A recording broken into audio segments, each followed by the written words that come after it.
The Toronto Raptors have drafted Jonathan Mogbo with the 31st overall pick in the 2024 NBA draft. This is a very interesting pick here. There was a lot of good talent left on the board as well. Like Kyle Filipowski fell to the second round there. You had Johnny Furphy, a lot of other guys as well. But Mogbo is a very interesting selection here by the Raptors. A true Masai Ujiri type player here. He's a 6'6" wing/big man, but does have guard skills as well. And that's kind of the interesting part about his game is he's got some guard skills, but he is more of a big man/forward type of a player. So we're going to kind of break down this player, this pick here, and truly talk about how good of a pick this is for the Raptors and what kind of an impact he can have on this team going forward. Starting off here with this measurements, like I said, he is 6'6", 217 pounds there. He has a 7'2" wingspan, so very long guy there. 6'6", good size. They're 217 pounds. He's not a shrimp out there. A very tough, strong player out in the court. I think this is a nice pick here for the Raptors. Like I said, there were some other good players left on the board, but this is definitely not a bad pick and not too much of a reach. This was kind of the range he was expected to go in, kind of the early second to mid-second round was kind of what most people kind of figured. This is a pretty solid selection here by the Raptors. He is a true Masai Ujiri pick, though. He's a very athletic and versatile defender. He can pretty much guard 1 through 5. He is kind of a forward/big man, although he's only 6'6". He can kind of guard the centers and power forward type players, and I think is overall going to be a very nice defender for this Raptors team. The defense was not good at all last year for the Raptors. This is a player who can probably come in and make an instant impact on the defensive end. The offensive side might take a bit to really, make a big impact at the NBA level, but defensively, he should be ready to go and make a pretty good impact coming off the bench there for this Raptors team to really try and shut down the other team defensively because, like I said, he's very athletic and he's a very versatile defender as well. Can pretty much guard 1 through 5 and could possibly end up playing a bit of small ball 5 as well down the road. He did grow up with Scottie Barnes actually in Florida there as well, which is pretty cool. So kind of a buddy of Scottie there. So I'm sure Scottie must be pretty happy with this selection. He did start off in junior college there. I believe he didn't get a single D1 offer that ended up going over to Missouri State. And then for his senior year, ended up transferring over to San Francisco.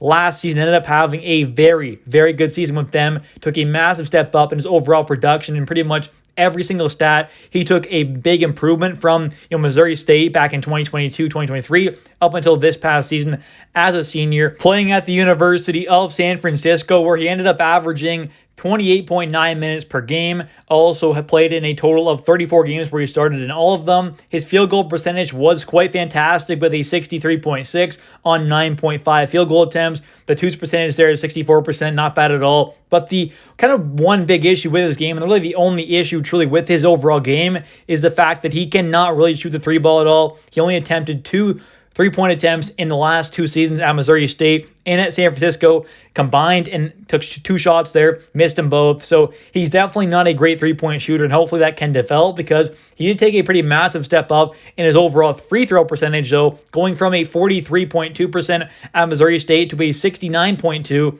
at San Francisco. So a big difference there on only 0.4 more attempts per game. So not bad at all there. Got a lot better on the free throw side of things there, but there definitely is a big question mark and issue with his 3-point shot. But if he can develop that, he could truly be one of the best players in this entire draft. If he can do that, but either way, he should still be able to develop into a very talented player and does have a very high ceiling as well, though the 3-point shot is definitely questionable and a bit of an issue. If he can't develop that, he still could be a very good defensive player and overall kind of decent offensive guy as well. He does have some pretty good guard skills for a guy of his size. Taking a look now at the rebounds, he is an absolutely phenomenal defender. Ended up averaging a double-double at San Francisco there with 10.1 rebounds per game. 3.3 on the offensive board there, not bad at all. 6.0 on the defensive side of things there. Also had 3.6 assists as well. So very, very good there for a big man / kind of forward. 6'6" guy there. He's got some good guard skills. Great playmaking ability there. Exceptional passer. Very talented on that side of things there.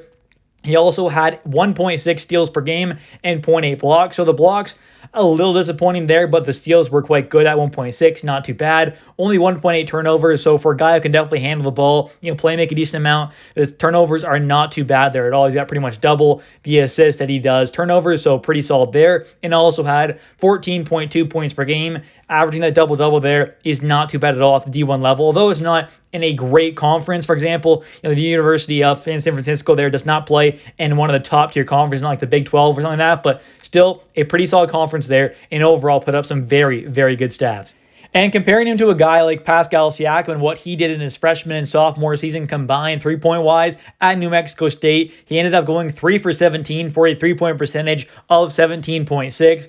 Obviously not great. It was definitely better than what we saw at Mogbo there, because Mogbo wasn't, shooting it at all there. He had like 2 attempts in the last 2 seasons there, so wasn't even attempting them much, but neither was Siakam for the most part there, and there is a reason to kind of think that he could possibly end up getting a 3-point shot. The free throw percentage there for Siakam ended up being 71.1. For a guy like Mogbo there, this past season in his senior year there, ended up having a 69.2 free throw percentage there, so not bad at all. Took a massive step up from the previous season free throw wise, and maybe there is hope there that he could possibly kind of develop that 3-point shot. I wouldn't bank on it, but there is a possibility that he still could, although it isn't too likely, but it definitely is still a possibility. Like I said, though, he has great guard skills. He's an exceptional passer, great vision out there on the court, can make some nice passes, has some good playmaking skills. He's a very good defender there, can guard 1 through 5. Like I said, phenomenal rebounder, a double-double machine for the University of San Francisco. He's very athletic, great slasher and interior finisher there, great dunker,